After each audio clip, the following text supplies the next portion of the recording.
I'm not saying Johnny Harris is a racist out and out. I'm not saying that. There is a racist undertone with the criticism of Qatar. He's pissed off because Qatar has apparently bribed everyone. When Americans do it, it's called lobbying. When others do it, it's called bribery. But I'm not sure if people would remember him as an investigative journalist or simply a YouTube creator. The kind of people who work in newsrooms dedicate like large chunks of their lives, 2-3 years to one report. I'm not sure Johnny Harris's name is going to be taken in the higher regards there, right? He's somebody who really knows how to pick up skills. When you're a journalist, you're not just doing reportage, right? You also have to learn a bit of animation, editing, scripting. Of course, you have to do that as well, some cinematography. So I think he's one of those rare skills first YouTubers. Two things that do stand out for me: one is the screenplay where he reels you back, and the other is, of course, the visuals and the graphics and the maps. My left stroke just went viral. Right stroke put a baby in a spiral. Okay, everybody, welcome to this episode of Creator Deep Dive, where every week we look at one creator and really dive deep into what they're doing, what their story is, and what their style really is. What's up, Shubham? Shubham is joining me from Jaipur. Shubham, how are you doing, man? Absolutely thrilled to have this conversation with you. Awesome. Yeah, looking forward. This week, the creator that we're looking at, Shubham, is of course Johnny Harris, right? He's a multimedia journalist. He's a YouTuber. He's been with Vox, so he was a creator before this as well, and now he's gone independent. So I'm very excited to talk about him since I'm also a journalist. I've also done journalism, business journalism, albeit, but a very interesting character, definitely. So what are your initial thoughts on him? I mean, controversial guy. He has his Yeah. views, he has his style, and it's quite a journey because he was with Vox and now he's doing his own thing. He picks up interesting subjects and mostly political. I mean, Yeah. he's not he's like one of those creators who are Yeah. not who don't shy away from discussing politics of things. So Yeah. that's quite interesting about him. Yeah, no, absolutely. And the way I think we're going to structure, this entire thing is, let's talk about a bit about his origin. And he's obviously done a video on this on his channel itself, which is about the origin story and how he came to be as a person. Then we'll get into some of his style, some of the techniques that he uses, which is a lot of maps. Then some of the criticism that he's gotten, and of course how he wants to grow from here, talking about his Patreon and whatnot. So the first thing is, of course, his origin, right? Shubham, to me, he's one of those examples who's really been a multi hyphenate, right? Like he's somebody who really knows how to pick up skills. And this was a video also that he did on his YouTube channel where we spoke about how does one force themselves to learn new skills, right? Because essentially, Yeah. when you're a journalist, you're not just doing reportage, right? You also have to learn a bit of animation. You also learn how to do a bit of editing, right? Probably a bit of scripting. Of course, you have to do that as well, some cinematography. So for me, he's been that one person who's really been very hands-on with his skills. He's forced himself to learn these skills, and to me, I think that's very inspirational. Right? At least at the face value, you understand that this guy is not just doing it for the heck of it. He's actually investing in the skill. So I think he's one of those rare skills-first YouTubers. Yeah. I remember the first video I watched of him was where he was explaining the concept of NFTs. When he said like this orange jacket is a unique subject. This belongs to me. There Yeah. are thousands of jackets like this, but yeah. So he's a very interesting guy because I think he can give wonderful analogies. That's Yeah. also his forte. With Borders, which was his series, of course, on Vox, he really got the attention of a lot of people because he was actually traveling on ground. He was getting Yeah. stories on the ground and getting to understand. And again, it was a lot of this was P2C, right? A lot of this, he was actually talking to the camera. He was not just doing it from a bird's eye view that acha, let's tell you through what's happening Yeah. there. But he was going to these places. He went to India, right? He went to Denmark, right? He's been to the Caribbean as well, and all of that. So I think for me, that's been a very attractive part about his origin story, where here's this guy who's very interested in maps, who's very interested in geography, in political science, obviously in editing and animating, and now he forces himself via Vox to go to these places, right? And there's the Yeah. connect that you get, Yeah. the connect that you get with the audience when you're traveling around, and when you're Yeah. watching that video. It's almost voyeuristic, right? Ki, damn, that person, he's going through Oslo or he's going through there. So I think for me, that connection was developed when he was at Vox itself, and I was like, yeah, you know what, that origin story was very interesting to me as to how he went with Vox and how he was doing all of that stuff. Yeah, absolutely I agree with you. When a journalist goes on ground, right? I respect them on a basic level already. Correct. Yeah. So I think that's been very fascinating to me, and how he's made that transition as well, right? Because I remember when Borders was not happening, was not renewed, for a different season, or like, when basically they had done their entire run on Vox, and they were like, damn, what's going to happen to Johnny Harris? Like, what's he going to do? And then he starts out that, you know what, boss, I'm actually creating my own channel. So that, I think, again, that transition for me has been very attractive, and that respect uh, that he's created, Mhm. within the entire circle and the entire space. Of course, we'll get to some of the depths and some of the nuances as well. But for me, that has always been that person who has been successful as an independent creator as well, right? Because usually what happens is that, you're there with one of these big companies, you're there with one of these big journalism organizations, you get popularity there, and then once you sort of branch out on your own, you might get success, but you might not. This guy Yeah, has really done it. This guy's the playbook yeah, of how to do it right, of how to maintain that connection. And now he does a lot of, probably sitting in his room, he's probably not traveling that much because he has a whole team that he has to take care of. But he still does some very interesting stories, right? Like, some the NFT one that you spoke about as well, like explaining that. So, or be it inflation, or be it something as basic as why Americans love breakfast, yeah. loves dessert as for breakfast, and so Mhm. all of that. So I think that's been very fascinating for me.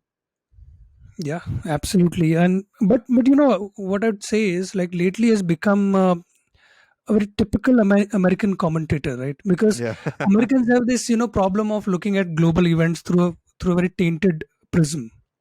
I mean, we agreed. can get into later in this video, but I mean, his journey is fascinating, no doubt. But and he has done that. But with that, has he gotten better at it? That's the question. Yeah, like that's always up for grabs, right? Like, has he actually been, because in journalism, that's the thing, right? Like, you always want to tend towards the truth, but once you have such a big following, and once he's Yeah. worked with the New York Times as well, and he's worked with such big organizations as well. So where do you sort of draw the line between making something that's clickbaity and versus something Hmm. that's actually, like, truthful and very which is actually very true to the cause, and not having those tinted glasses, as you spoke about. So I think that's a very fine line. And you know how do you keep getting better if the truth is only at one level, right? Like, if you keep telling the truth, but how do you get that masala, how do you get that flavor that you want people to keep watching? So that's been very interesting to see how he has, of course, he's gotten the criticism, which we'll also discuss. But Yeah. before that, I also want to talk about Shubham, like some of his techniques, right? Like, in terms of what he does in terms of storytelling, right? Like, one thing that I've observed about him is that if you look at his videos, right, he has this, I call it, it's like a very basic term, like, in script writing, that I've sort of, like, deduced from his videos, is that he does this thing called the butt wait. Like, which is essentially he explaining the thing, he's explaining everything, okay, everything's going great, but wait, what happened about that? Let's back it up, let's pull back. So I think that is, he does that really skillfully, like, Hmm. basically revealing a lot of information, but we're like, oh, but wait, we haven't addressed this point yet. So you reel back, and like, this happened like that, this happened like that. So I really appreciate him for that. That is one of my major, like, things that I love about his storytelling and his screenwriting. Hmm. The Yeah. other thing that I really like, is the way he uses visuals, right? And again, this is something that I have almost seen him grow, because he's done it at Vox. He's learned those skills, these animation skills and whatnot. And the fact that he basically takes a rudimentary idea and he animates it. Of course, he might be using a myriad of softwares, be it Adobe After Effects, and Premiere Pro and whatnot. And like, the way he uses maps, right? Maps are something that are very intrinsic to his Fascinating. brand. Yeah, Yeah. very fascinating and very intrinsic to his brand, where he does the map rolls, and he zooms in, and he gets to the Hmm. depths of it. And even in the Qatar video, in fact, he was like, okay, this is that area, let me zoom into this, let me zoom into that. So I think it becomes very visceral with his type of reportage, where it's very investigative, right? Like, investigative journalism. He's making investigative journalism accessible, right? If you were to talk about Yeah. his style of storytelling, it's investigative journalism, what you see in like a movie like a Spotlight, or any of those other movies as well, but he's making it very accessible because he's talking to the camera, right? I did this, I spoke to this person, I spoke to that person. So rather than getting like a very like, too many people, like a CNBC and all, sure, they do that, but where they also do investigative journalism, but it's almost very personalized. You have that relationship ki, acha, Johnny is saying something, it must be Yeah. right, or he's on that path. So these are the two things of his style that I really like. And of obviously the music and all as well, like, that's the definitely there. Some of it is also original work that his team composes. But yeah, two things that do stand out for me. One is the the screenplay where he reels you back, and the other is of course the visuals and the graphics and the maps. Yeah, definitely, totally. And but I'm not sure if people would remember him as an investigative journalist or simply a YouTube creator, Yeah, because again there are fine lines everywhere, right? You absolutely. you can commit the crime of omission, let's say, even if Yeah, you're not being less truthful. So I don't know. See, the kind of people who work in newsrooms, right? The people who write books, the people who dedicate, like large chunks of their lives, 2 3 years to one report. I'm not sure Johnny Harris's name is going to be, taken in the higher regards there, right?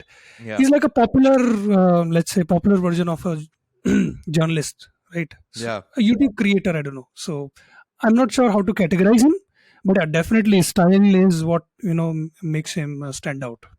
Yeah, like his. I think that's a very interesting point that you've mentioned, because there have been a lot of videos, Shubham, on YouTube, where he has gotten a lot of criticism around his style, right? Which is essentially when you're omitting facts, or you're sort of like almost rebranding, repackaging history, right? Like where you're not Yeah. saying untrue stuff, but you're saying a half truth. You're saying something which is Hmm. not really too accurate, or you're omitting some facts which can like the devil is in the details, right? That's what they say. So I think Yep. once you lose out on those details, it becomes very whitewashed, in a very uh, in that sense, in a very literal sense, it becomes whitewashed. So I Yeah. think that criticism is there, and I have seen those videos as well, right? About, I think I did a video around imperialism, and like there were some interesting points that he missed out on. There was a video that where they essentially complained that he's rewriting history, right? He's rewriting history and it's fake history. But what really attracted, Yeah. and of course you have a lot of this meta commentary where you're doing commentary on other commentators, and Yeah. the commentary is happening, so it's all like a whole game ki ha jo commentary kar raha hai us pe also you're doing commentary, and the person who's doing commentary, you're doing back commentary on that. It's a whole other cycle that sort of Yeah. happens. But what really struck, or what really stuck with me, was the fact that this guy accepted his faults on the YouTube comment, on the YouTube comments Hmm. of this video itself. He said that, hey, you know what, boss, I really apologize that you felt this way. I acknowledge the points that you made, and I sort of hope to make myself better. He's like, first of all, he also said when something that I've become a subscriber of your channel, right? So the guy who was actually Nice. commenting, who's criticizing Johnny's Yeah. work, he's like, oh, great style, you've gained a subscriber, but at the same time, let me work on my citations, let me work on my research, and let me sort of make sure that it's more journalist, that rigor of journalism is there. So I think that's really admirable. What are your thoughts on That's, that, yeah, Shubham? Like like how, admirable. how does then, yeah, how do you sort of balance those lines of criticism and like Um, accepting critique? See, sometimes back somebody who's quite famous, once told me that you can do anything in public life, but apologize. Never apologize. He said that you can do anything, but apologize, because it's like an admission of guilt. Yeah, But I mean, it's admirable that he has done that, and he's citing sources now in his videos. It's a rare thing. We don't see it in even outside of internet, right? I mean, we yeah, see many people, really celebrities, actors, sports people, politicians, they never apologize. If they yeah, do, their career is over, yeah, right? yeah. So uh so that's, I think that's also got to do with the medium, like the Mm, medium of YouTube. It's mm. more forgivable. People are more forgiving, sorry. And this does not happen in real life. The video, which was of course on Qatar and on the Qatar World Cup and what all he's done, so just give me your thoughts on that. Yeah, yeah, yeah. So Johnny Harris made this video on how Qatar bagged the World Cup 2022. Uh, the video came out like just 5 or 4 days before the commencement of the tournament, and I mean, he's pissed off because Qatar has apparently bribed everyone uh, to host the World Cup. So I mean, my problem with this video started from the very outset. Huh. When Americans do it, it's called lobbying. When others do it, it's called bribery, right? And in the same vein, the people who say that it's the worst World Cup ever, the Huh. same people, when the World Cup is going to take place next in US, they're going to say it's the best World Cup ever. Yeah. So I mean, I'm not saying Johnny Harris is a racist out and out. I'm not saying that, but there is a racist undertone in the with the criticism of Qatar, Right. because to me, I'm not saying that corruption should become mainstream, and people should not be called out for it. Qatar has been called out by everyone, Yeah. but I think I look at things as from the perspective of net positive and net negative.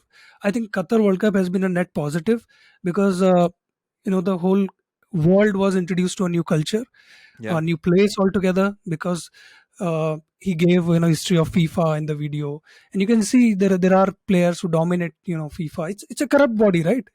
People Yeah. have been giving bribes to host World Cups. In again, example of how he omits things.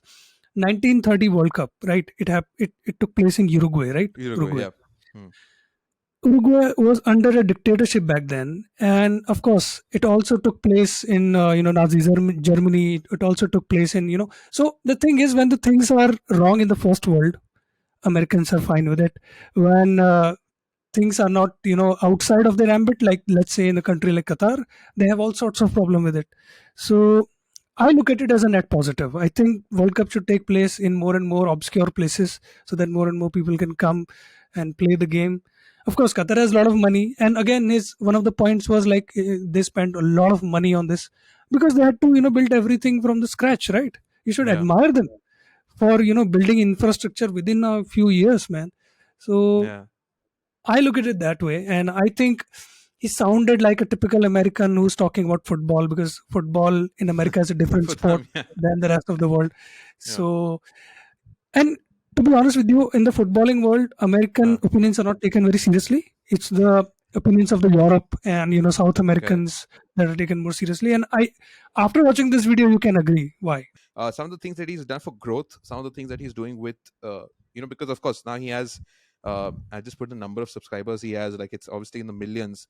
But what he's doing very fascinatingly for me, Shubham, is the fact that he has a Patreon, right? And it's basically called the Newsroom, right? But essentially, it's like, Interesting. he has his own, own people, like own set of people that he works with, his own team. Of course, his partner is also sort of helping him out with the entire process, and he has close to 3,000 Patreons, right? And what he's Wow. doing with these Patreons is that he has three levels where essentially you can pay, I think, $2, you can pay $5, $8, and whatnot. And you know essentially what he's doing with that is that you can get access and you can almost contribute to these stories, right? Like you can actually become a part of these stories. You can get access behind the scenes footage as to, okay, how does my editing timeline look like? What are some of the maps that I look to? What are some of the conversations that I had? So I think that for me, what he's doing with this community, this community first approach, where of course he has a YouTube following, right? And he gets AdSense and he gets revenue and whatnot. But he's also monetized these 3,000 people are obviously the super fans, right? Like we've spoken obviously a lot about thousand true fans and whatnot. But he has 3,000 of these people, and they are contributing on a monthly basis to a variety of these tiers of the newsroom, and they're a part of the newsroom, right? And so you feel very. Can you imagine, like, just, and what really fascinated me was that a newsroom before this, like before YouTube, was always restricted to journalists, like 10 people. Let's say they'll be either in a Noida, or I'm obviously talking about the Indian context, but they'll be in a Noida, they'll be in a Mumbai, and they'll sort of 15 people doing stuff. Now this guy's like, you know what, you can be a part of the newsroom, you can get access, you can contribute, you can be a part of the stories themselves, you can get access to more stories. So he's really opened up the gates to journalism to a lot of people, which again, journalism is definitely, being a journalist myself, I would definitely say it's not for everyone, but it's Right. admirable, and it's very ambitious of what he's doing with the monetization plan, which is his Patreon, Yeah. and what he's doing with his Patreon. So I think it's fun. Yeah, it's really really cool, man. What, because it's essentially we are talking about creators, their economic well-being, their mental well-being. I think this is amazing because you get validation as well as money for your effort right then and there, right? Because even when you talk about the journalists of let's say your who are working in the newsroom, they are slightly away from their audiences, right? So people who read the reports, but these people can get instant feedback, which is largely positive because of course 3,000 people are paying you to be there. So how fascinating. Yeah, yeah, yeah. It's very fascinating. So I think for me, it's a all in all, I would say Johnny Harris is a interesting YouTuber. He's a, whether or not you can still call him a journalist, an investigative journalist is again up for grabs. But he's a person who is really who I think has had a net positive effect on people, because he's gotten I some was about interesting to say that. topics. Yeah, Yeah. he's gotten a very some interesting perspectives on things. And again, love his style, love his charisma in front of the camera, what he does, the stylistic choices, the way he does videos. But yeah, hopefully hope to see more on ground stuff from him. Yeah. But yeah, any last thoughts for you on Johnny? I mean, you summarized it for me because I always look at things in terms of net negative, net positive. I Yeah, think Johnny Harris is a net positive. yeah, Of course, everybody has flaws. He can also. The good thing about him is that he acknowledges when he has committed a few mistakes. So I look forward to his presentations, his content, and yeah, he looks like someone who's made for camera, yeah. and that's why he should do more and more ground reportage, and he should Correct. come to India and collaborate with Thousand Faces Club. Yeah, he should. He should. About that as a club plug. On that note, thank you so much for watching this video, this episode of Creator Deep Dive. Please, if you did like this, please do subscribe to Thousand Faces, and of course, share your comments in the comment section. Tell us what you feel about Johnny Harris. What do you feel about his reportage, about his content? We'll be more than happy to listen. Until next time, I'm Shreevar. Yeah, I'm Shubham Tiwari. Okay, lovely. Let us stop.